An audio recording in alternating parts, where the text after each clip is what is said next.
the crowd cheering us on, Jim. Do we have a banner and a booth set up? Two mics on the... Terry and I really quickly traveled down to Boca Chica, Texas. So we're here staring at the largest rocket ever assembled by mankind. It's beautiful. It's glimmering in the sun. Shining.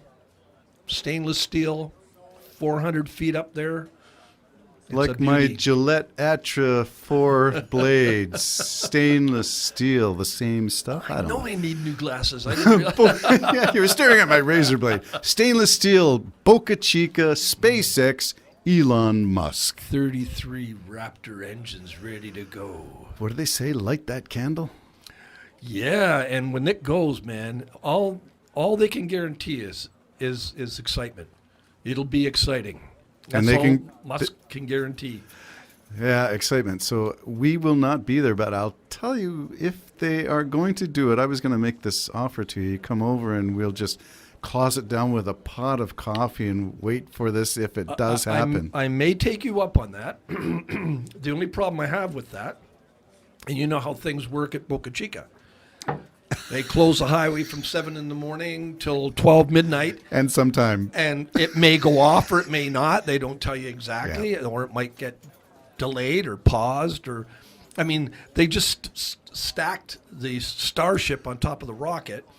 And again, for our listeners, that you're talking huge, folks. I mean, like a 747, stacking it on top of a rocket, which is bigger than the 747. Yeah, bigger than the 747. It's just huge.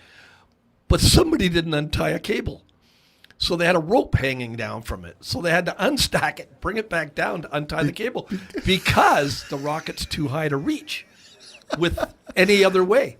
Not even in one of those bucket lifts Not and even those the buckets. ginormous things. Even those gigantic and those buckets. cranes that they have. Well, I guess they could probably haul a crane over and put a bucket on the crane and then lift it up. But now you're starting to get awful close to a ship that's stacked. So they just brought it back down. But my point being, things can go wrong.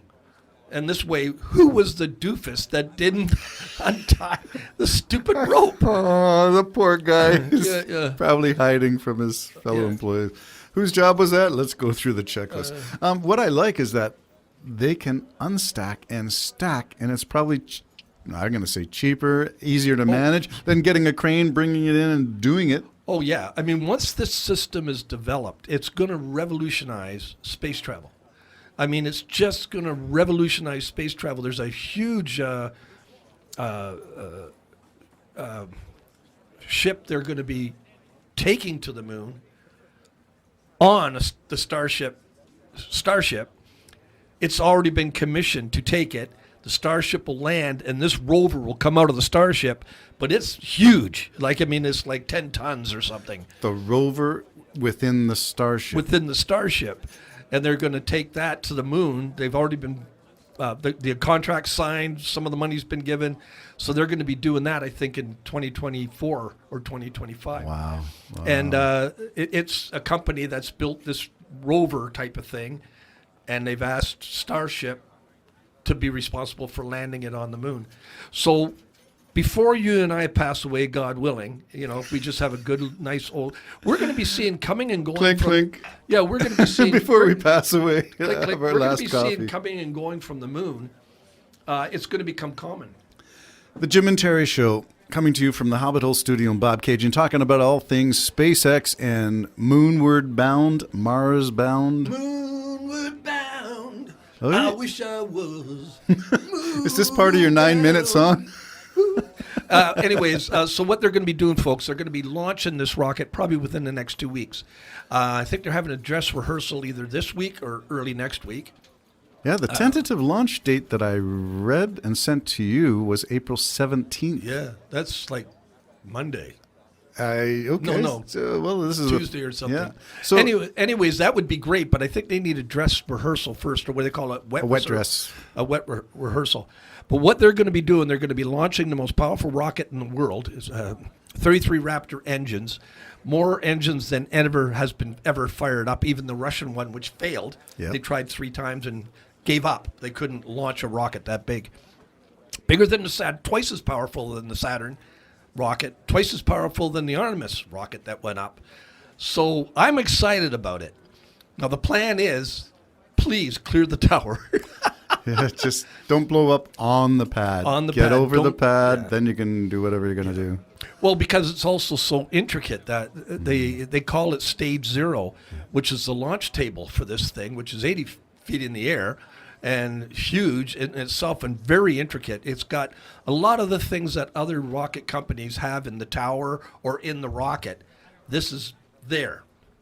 So it's taken a lot of that stuff out of the rocket and leaves it on Earth to be reused by the very next one. And eventually they want to be doing that 3 times a day. Put a new rocket there and bring the rocket back and land it there. Does Now, this one, they're not going to be doing that. No, but just to clarify, does the tower with the chopsticks count as part of stage 0? I don't think so. I think stage Really? 0 is the table. Is the table But itself? it might be stage 0 because, let's face it, it's all linked in. The first rocket's going to go off and they don't have a proper deluge system or diverting system. They're building one, and it's going to be quite sophisticated. But the first launch isn't going to have it. So question, will the first launch then see 33 engines light, or because you don't need it? Both stages will be I think the plan is to light 33. just to see that they can do it. Yeah, because you're going to need that when you're taking 300 tons of stuff into the air. Remember, their cargo bay can take the Eiffel Tower, so... Yeah, in pieces. In pieces, of course. She's not that big. It would be interesting to see how tall it is next to the Eiffel Tower, though, this rocket. Well, you can find somebody's probably compared the tallest structures on Earth with SpaceX. Oh, probably. Yeah. Anyway, we'll look for the graphics. Well, I mean, So- it's no contest, for instance, for the CN Tower, which is 1,800 feet tall. The observation deck, I think, is 1,000, something like that. something like that. So this isn't anywhere near that.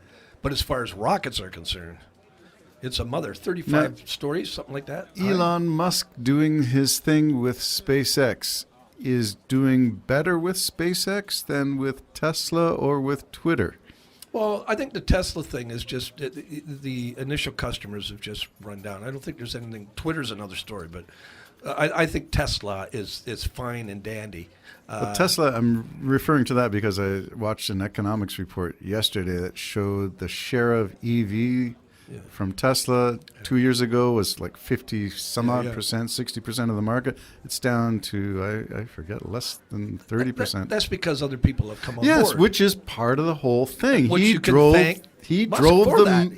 Yeah. He drove us made all them to- do it. He did. Yeah. So good for them. So whatever happened to the electric car? If you look at that 1990s video, well, this is what happens when the big 3 of the United States automotive industry decides to pack up and stay with fossil fuel. I wonder who financed that. Yeah. Anyway, On and on it goes. Elon Musk is a game changer. I will give him that. Not sure about Tesla. I see 3 Teslas in town. Oh, yeah. There's even in Peflaw, we got Teslas now. You do. Yeah. So, And, do you have a charging station? Well, and my girlfriend's son just went to Vancouver. He had to go there for some training for his job, and he rented a Tesla. Said it was great. Said it was great. Yeah, once you go EV, whether it's Tesla or any other EV, and your options are considerably, you got a wide field.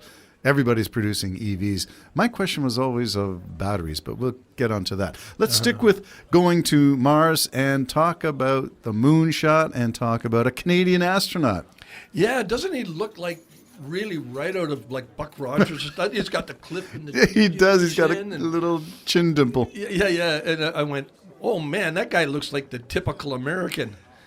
Rugged. Rugged American. Yep, going up there. It seems like a very He looks like pleasant a guy. Kirk Douglas Yeah, swashbuckling pirate. Yeah, we'll get them. We'll get it there if I have to carry it.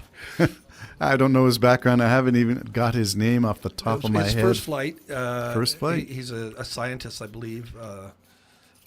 But he's like super educated. Now, don't you think Specialist. that this is a good play for Canada, a good look for Canada, very generous of the United States to include a Canadian? I do think it's generous. I do think Canada does contribute, and maybe they got things in the works for the moon thing. We don't know. I don't know. I haven't heard anything, but the Canada arm has served wonderfully well with The with all of International the Space Station. Yeah. So and the shuttle. And the shuttle and the space station. So Canada does contribute. It does train astronauts, obviously. We've had a couple of women go up, right? And Yes. a couple of men go up. This guy's first flight. And I think it takes, number one, a lot of guts, to go up and do that, even though I know it's a proven system. Well, it's not really proven, is it? They're going up on the Artemis. Oh, true. They're not going. They're not going by Elon Musk here. They're not going by SpaceX. They're going by, and that's only gone up once. Now, I thought the Artemis was just the capsule part, but it's a rocket as well. Well, I don't know. Is it built by separate? This is the problem with government building stuff. I don't know. The rocket takes a couple of years to build, at over $4 billion a shot, and then you got that capsule that had 1,000 different problems with it. Now it finally went to the moon and back, which is great. Now they're going to take people to the moon and back. Meanwhile, so Artemis is proven though. It is. It's gone there and back. Yes, I would be nervous. And SpaceX has not gone. That's to right. That's right. We haven't even got to low Earth orbit. That's right. The Starship hasn't. Now we know the Falcon. I mean, the Falcon Dragon. 9. The Dragon is Oh, the yes. main ship NASA uses now. Crew Dragon. And that's The luxury ride of space capsules. yeah. SpaceX has again shown them the way, and everybody Yes. else who now makes a capsule, it better be as good as Isn't that taken aloft by the Falcon 9? Or is it a Falcon Heavy? Falcon 9. Falcon 9 takes the Falcon Heavy's going to be used, I think, for the Artemis program. I think we forget how innovative Elon Musk was with a Falcon program. Oh yeah. So, But he went right down to his last dime. He used his last money for the last flight, and it worked. I wonder what other lore there is lurking in the Musk closet. Whoa. Stay tuned. The Jim and Terry Show signing off for now. Bye-bye. Bye bye.